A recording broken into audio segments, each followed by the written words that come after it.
சிறு பிள்ளை ஒன்றை என் பெயரால் ஏற்றுக்கொள்பவர் எவரும் என்னையே ஏற்றுக்கொள்ளுகிறார்.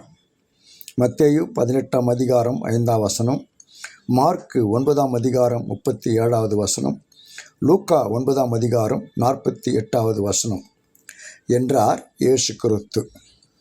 இயேசு அனுபவித்த பாடுகளும் இறப்பும் அவரது இறையாட்சி பணியின் விளைவுகளே. இதே பணியும் விளைவுகளும் சீடர்களுக்கும் இருக்க வேண்டும் என்ற உண்மையை இயேசு சிறு பிள்ளை பற்றிய உவமையில் தெளிவுபடுத்தினார். இயேசு தம் பாடுகளை பற்றிய சிந்தனையில் இருக்கும்போது சீடர்கள் தங்களுக்குள் யார் பெரியவர் என்பதை பற்றி வாதாடி கொண்டிருந்தனர்.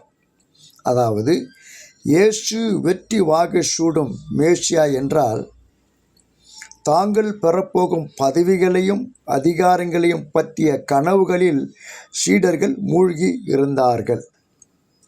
இதனை அறிந்த இயேசு பதவிக்காக அல்ல, பணிக்காகவே, தொண்டுக்காகவே முன் வர வேண்டும் என்ற யதார்த்தமான உண்மையை ஒரு சிறு பிள்ளை உவமையில் எடுத்துரைத்தார்.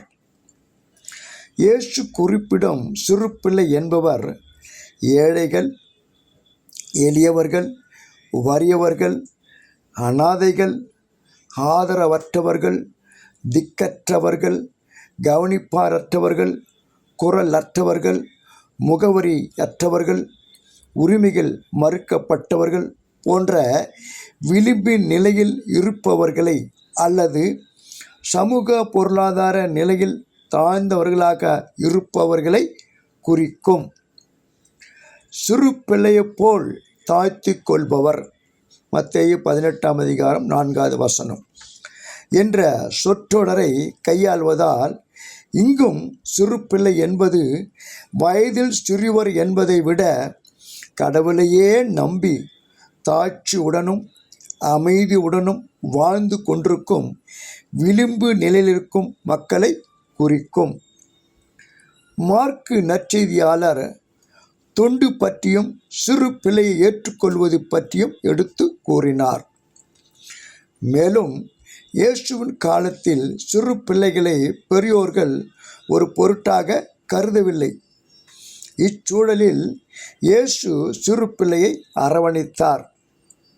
இயேசு சிறு பிள்ளைகளை வரவேற்று அவர்களை அரவணைத்து அவர்களோடு பேசி மகிழ்ந்தார். இயேசுவை நாம் சிறுவர்களில், ஏழை எளியவர்களில், ஒதுக்கப்பட்டு ஓரங்கட்டப்பட்டவர்களில் காண வேண்டும் என்பது லூக்கா 9ஆம் அதிகாரம் 46லிருந்து 48 வரை உள்ள வசனங்களில் நமக்கு உணர்த்துகின்றது.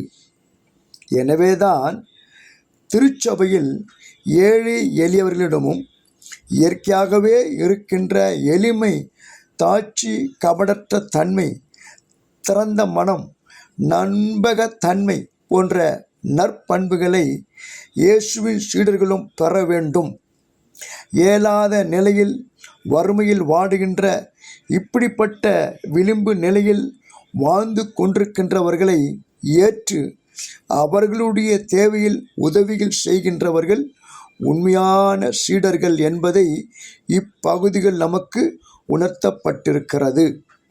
அது மட்டுமல்ல, இத்தகைய மக்களுக்குள் பணியில் ஏற்படும் இடர்களையும் சீடர்கள் ஏற்க தயாராக இருக்க வேண்டும் என்ற சவாலும் இப்பகுதியில் நற்செய்தியாளர் விடுக்க தவறவில்லை. இந்த சவால்கள் சீடர்களுக்கு மட்டுமே விடுக்கப்பட்ட சவால்கள் அல்ல, கிறிஸ்தவர்களாகிய நாம் அனைவருக்குமே விடுக்கப்பட்டுள்ள சவால்கள் தானே. சிந்திப்போம். கடவுள் உங்களை ஆசீர்வதிப்பாராக. ஆமேன்.